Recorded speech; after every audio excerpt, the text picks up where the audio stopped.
Bonjour à toutes et à tous. Bonjour Mona. Je tiens à préciser que c'est avec un grand plaisir que j'échange avec vous à travers cette vidéo. Donc je me présente. Je m'appelle Saïd Safiaddine. Je suis directeur de recherche au CNRS, à l'Institut Pasteur et à l'Institut de Mission, où je dirige une équipe dont le nom s'intitule Équipe de technologie et thérapie génique pour la surdité. La question est, comment suis-je arrivé là? D'abord, j'ai effectué mes études collège et lycée dans la région de Marrakech. Après l'obtention de mon baccalauréat, je suis parti à Montpellier, dans le sud de la France, pour suivre des études de pharmacie. J'ai obtenu un doctorat dans le domaine de biologie santé, spécialité neuropharmacologie de l'audition. Et après l'obtention de mon doctorat, je suis parti aux États-Unis pour travailler dans un grand institut américain qui s'appelle le NIH. Le NIH, c'est un institut médical américain public où j'ai travaillé pendant 7 ans. En 2000, je suis revenu en France, à Paris, pas à Montpellier, pour travailler à l'Institut Pasteur et à l'Institut de Mission aujourd'hui. Donc là, la deuxième question était pourquoi l'audition?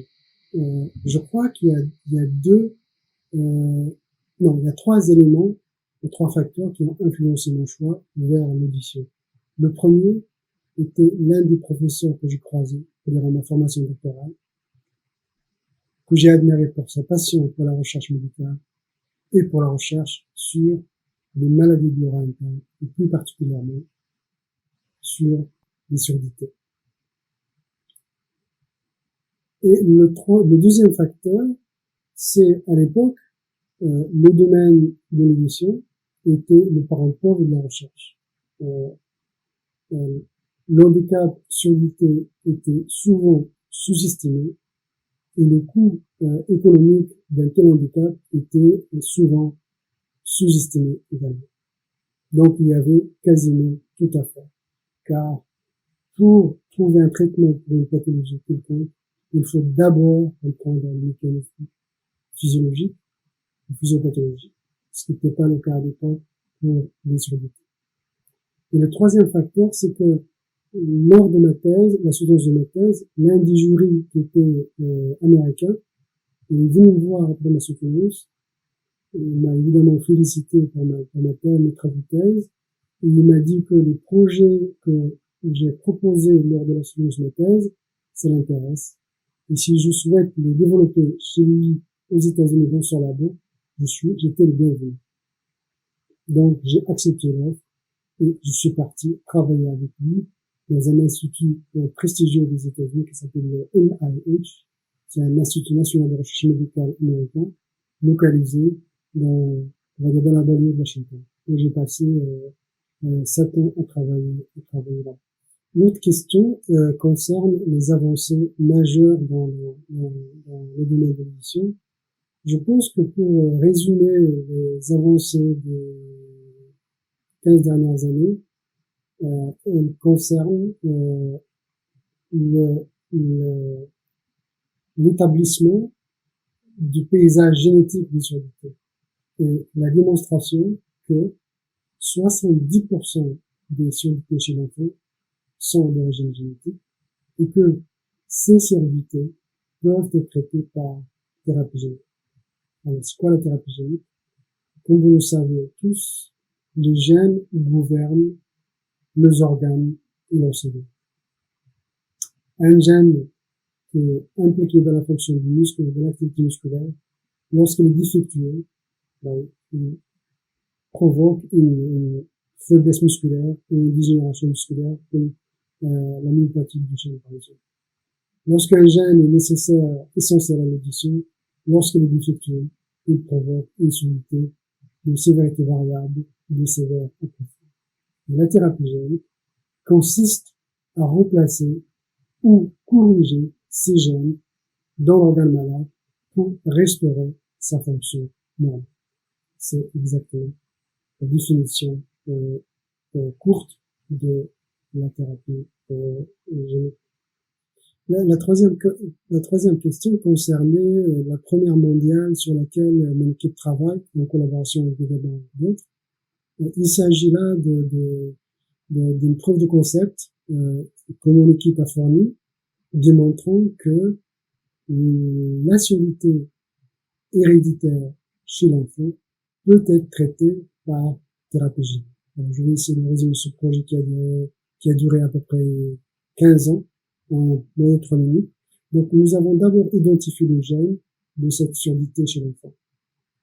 Et nous avons fabriqué une souris qui reproduit et qui mime la surdité chez l'enfant. Donc, les souris nous ont permis de mieux comprendre la pathologie de cette surdité et le rôle de ce gène, où il est produit et comment il fonctionne. Et nous avons, dans le laboratoire, fabriqué un gène sain que nous avons mis dans une enveloppe biologique avec un vecteur ou un véhicule biologique avec une adresse GPS et un code barre pour livrer le gène sain à la cellule qui en a besoin dans l'oreille. Et lorsque nous avons administré notre vecteur thérapeutique aux souris sourdes, le gène thérapeutique, le produit thérapeutique a été bien délivré au bon endroit et les souris ont retrouvé l'audition 3 semaines après le traitement. Donc, ces résultats ont constitué une base pour l'essai clinique sur lequel nous sommes en train de travailler en collaboration avec l'Hôpital de Necker à Paris, l'Hôpital de Necker des enfants, une bibliothèque pharmaceutique Sensorion et la Fondation pour l'audition française. Juste quelques mots sur l'essai clinique. En fait, nous sommes engagés à effectuer l'essai clinique chez les premiers patients d'ici 1 an et demi, 2 ans. L'autre question, il s'agit, est-ce que la thérapie génique est applicable chez l'adulte? La réponse est oui. Je pense que avec les outils que nous avons actuellement, on peut corriger, traiter, remplacer n'importe quel gène dans n'importe quel organe, mais pas n'importe quand. Car pour toute maladie, il y a une fenêtre thérapeutique temporelle au-delà de laquelle la thérapie devient inefficace. Donc, pour chaque, et ça c'est encore plus vrai pour la thérapie génique, donc pour chaque surdité, il y aurait certainement une fenêtre thérapeutique temporelle à respecter. Il y a beaucoup de labos qui travaillent cette fenêtre thérapeutique temporelle, y compris le nôtre, et il n'y a aucune interdiction de l'appliquer la thérapie génique chez l'adulte. Alors la question, qu'apporte la thérapie génique en plus?